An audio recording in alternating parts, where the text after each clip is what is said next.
Hey guys, how are y'all doing? This is Dan. Today is Sunday, June the 7th, 2020. It's about 6:52 p.m., I believe, and the heat index is 95 degrees Fahrenheit. Humidity is 49%, which I can't believe because I'm dripping sweat. I'm not even doing anything. Of course, I'm wearing this suit. But this is the new Beast 2 hive that I had split, and then I put a Pendle Apiaries Queen in here, and it was one of my last splits. I think it was my last split. I don't remember, but they have absconded, and so that's my third hive that is absconded this year. And the only thing I can think it can be is I banked my queens too long.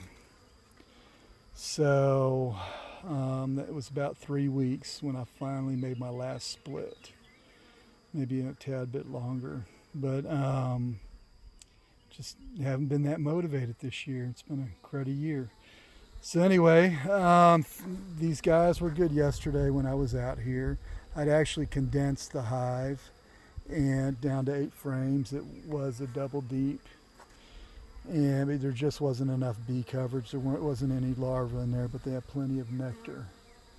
So something told me to come out here and check this earlier today, and I didn't. That's all right. So that's another Cordovan Italian Queen that will be out there, and hopefully they'll make it, and I'll have those drones out there. So that'll, that's my primary purpose there. So let's look at some of these frames. I've already pulled them all out and looked at them. Get out of the shadow here. See if y'all can see. All right, we got some pollen in there, not much on that side. Robber bee there. Flip that over. Pollen. All right, and pop that in there. So I'm going to take these frames and I'm going to put them in my deep freeze. All right, if you can see the glisten from the nectar there. This is full of pollen and bee bread. Nectar. A little bit closer. I know the sun's hitting me on my screen. I don't know what it's doing on here. So that whole frame's full of nectar. I've already been through these, like I said. And there's, bee bread there.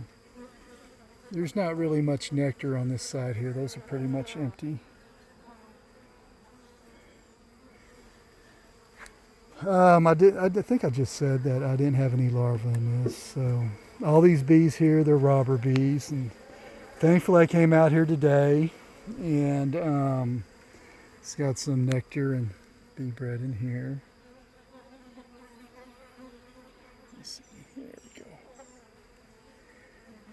Before the wax moths and hive beetles got a hold of it, because as soon as they leave, the wax moths and hive beetles get it. You see those queen cups there? All right. There won't be anything in there. She wasn't laying any eggs. So, note to self, don't bake queens very long. My other hives that I put them in, they're doing well. They're laying. Oh, this one feels heavier. Yeah. All right, you can see all the nectar in there.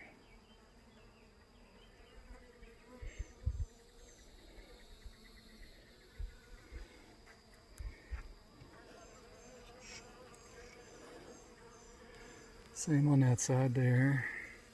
Bee bread, nectar. Small hive beetle. Look at that little turd. Didn't smash it. Didn't smash it hard enough. Ooh, these are heavier. My hands are getting tired. So anyway, all these other frames are pretty much the same. Nectar and bee bread. So, once they abscond, the wax moths move in. Nothing's there to defend the hive. The small hive beetles are already in there, and they just start laying eggs because nothing's keeping them corralled. And if you don't catch it in time, they'll just take over the comb. The small hive beetles will slime the comb and have the little larvae everywhere. It's gross. And then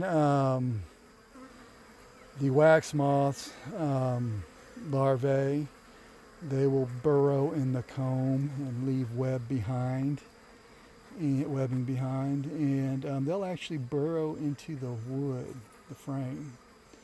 I've had that happen. So anyway, I'll freeze these and use them elsewhere, and I guess we'll talk to y'all later. Y'all have a good night. Bye-bye.